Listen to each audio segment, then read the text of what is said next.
Jadi kita ini hidup itu kan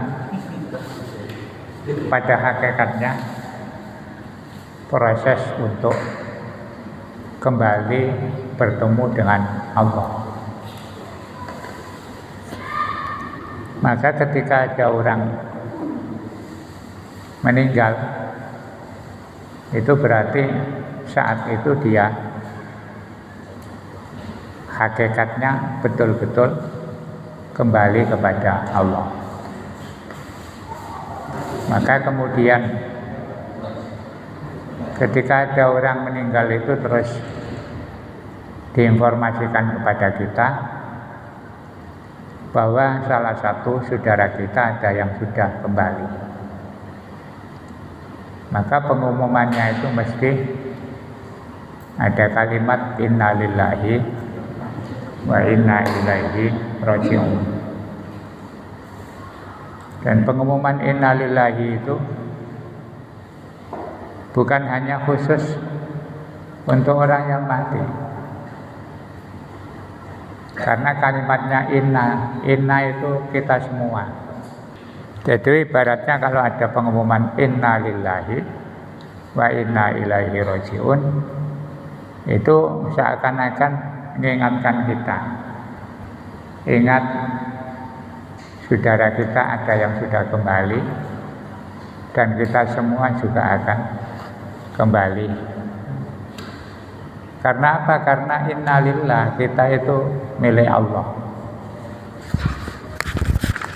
Semua kita milik Allah.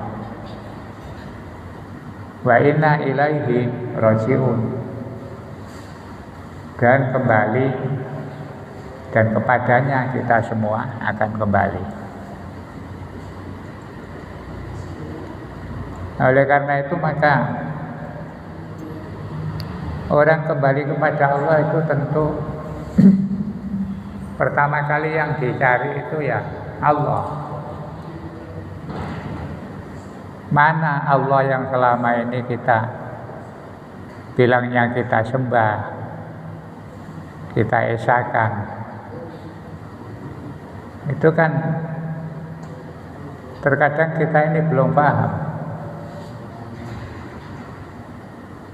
Ketika bersyahadat asyhadu an la ilaha illallah wa asyhadu anna muhammadar rasulullah,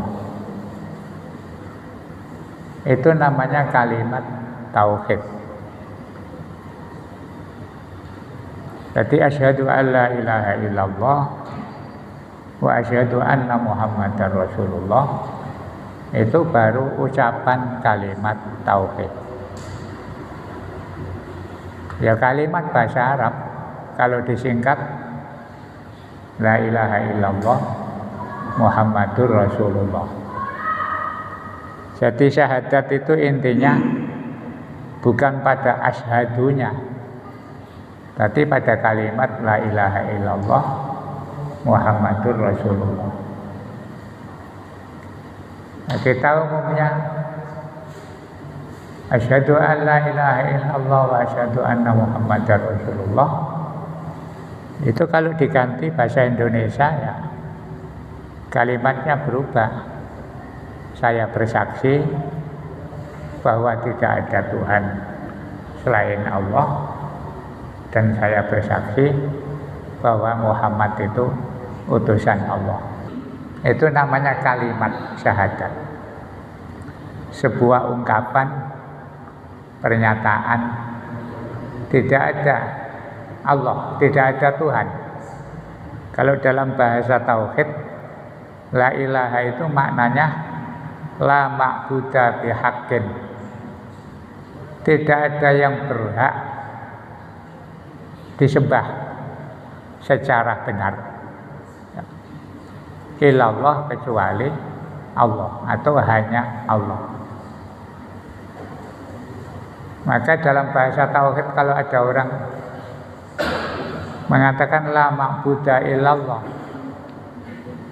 itu kalau orang tauhidnya dalam, kalimat itu dianggap salah.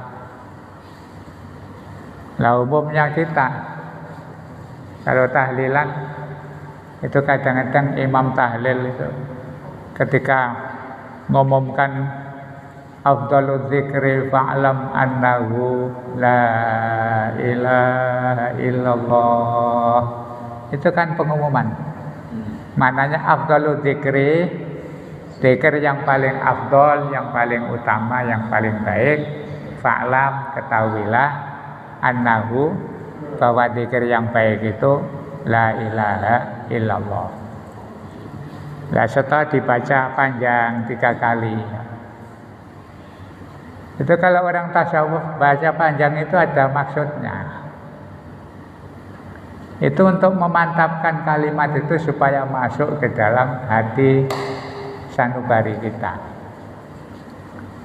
Makanya dibaca panjang la ilaha illallah. Itu tarikan kalimat la ilaha illallah itu dari pusat udel ya. Itu ditarik ke atas, la ilaha, terus diputar illallah. Ketika Allah itu masuk di dalam jantung kita. Itu kalau di dunia tarekat. Jadi ketika la ilaha illallah itu menancapkan kalimat tauhid itu di dalam jantung.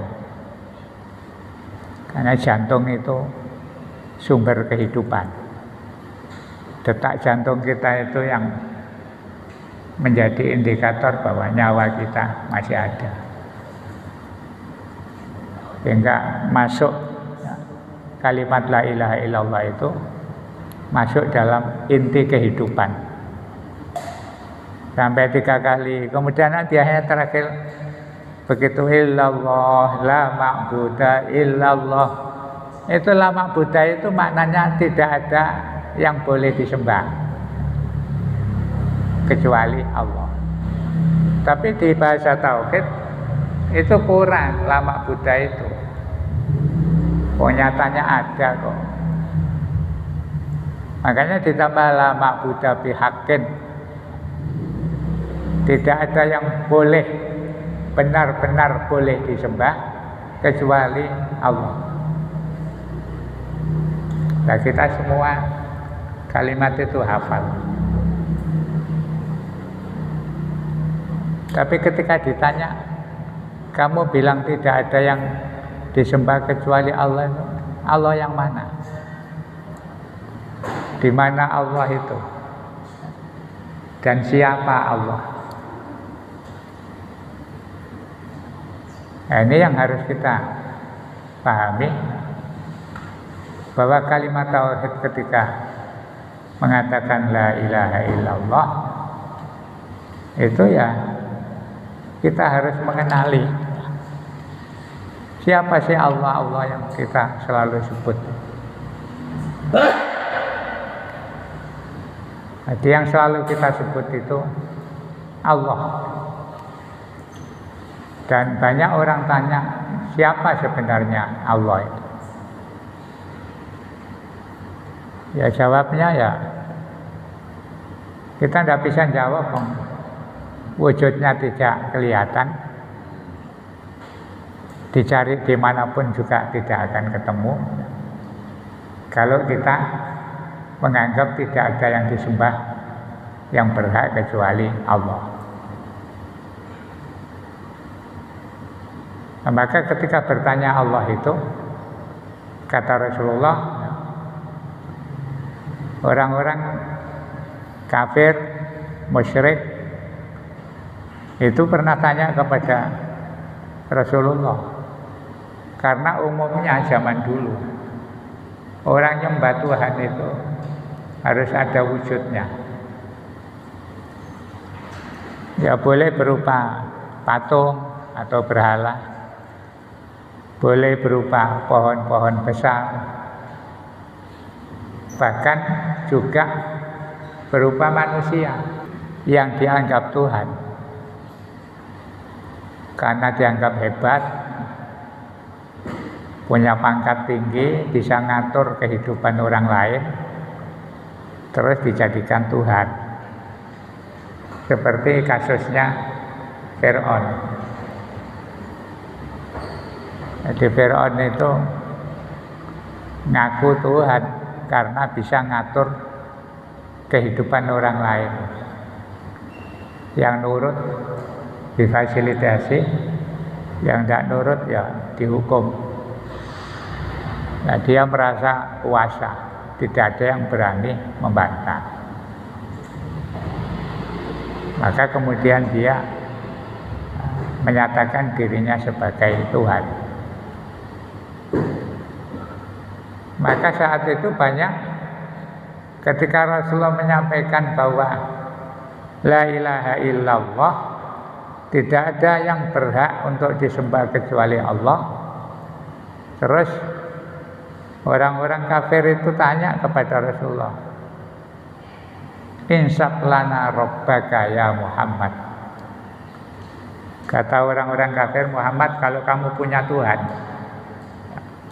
yang beda dengan Tuhan kami, coba tolong jelaskan, gambarkan seperti apa Tuhanmu itu. Jadi Rasulullah diminta menjelaskan, gimana sih gambarannya Tuhanmu itu, kok kamu bilang punya Tuhan yang tidak sama dengan berhala-berhala kami, dengan sesembahan kami. Tolong deskripsikan, ya, gambarkan kepada kami bagaimana bentuknya, di mana tempatnya, supaya kami bisa ikut menyembah Tuhan. Nah, ketika ditanya begitu, ya Rasulullah ya manusia biasa, walaupun diutus jadi nabi. Nah, sebenarnya juga sempat tidak bisa menjawab secara logika. Tapi kemudian Allah memberikan jawaban, dan jawabannya itu juga kalau ditelusuri secara mendalam juga susah untuk diterima. Karena ketika ditanya insab lana rabbak, itu kemudian Jibril mengatakan, kul Muhammad, katakan kepada mereka yang tanya itu, huwallahu ahad. Tuhan yang kamu tanya itu namanya Allah, dan dia satu-satunya yang ada di dunia ini atau dalam kehidupan ini. Jadi ahad itu maknanya satu-satunya yang wajib kita patuhi, kita sembah, kita ibadahi, ya yang namanya Allah. Ya, kalau jawabannya begitu kita kan masih penasaran. Allah ahad. Semakin penasaran semakin tidak ketemu. Maka Rasulullah memberikan rambu. Karena Allah bilang Allahu ahad, Allahu somad. Allah itu satu-satunya as-somad yang bisa dijadikan andalan untuk bergantung, bersandar. Lam yalid walam yulad dan seterusnya. Lam yalid, Allah itu tidak punya keturunan. Walam yulad, dan juga tidak punya orang tua. Walam yakun lahu kufuwan, dia tidak punya teman. Ya. Jadi itu gambaran awal ketika masyarakat tanya tentang Allah. Kemudian kata Rasulullah, kalau kamu masih kepingin tanya tentang keberadaan Allah, tafakkaru fi khalqillah. Kamu berpikirlah tentang ciptaan Allah. Tauhid itu modalnya hanya percaya saja.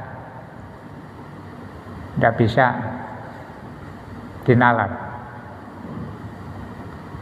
Dan orang yang diberi karunia percaya atau iman, itu adalah orang yang dikasih anugerah terbesar dalam kehidupannya. Karena iman itu gak bisa dipelajari. Dan orang pintar belum tentu beriman.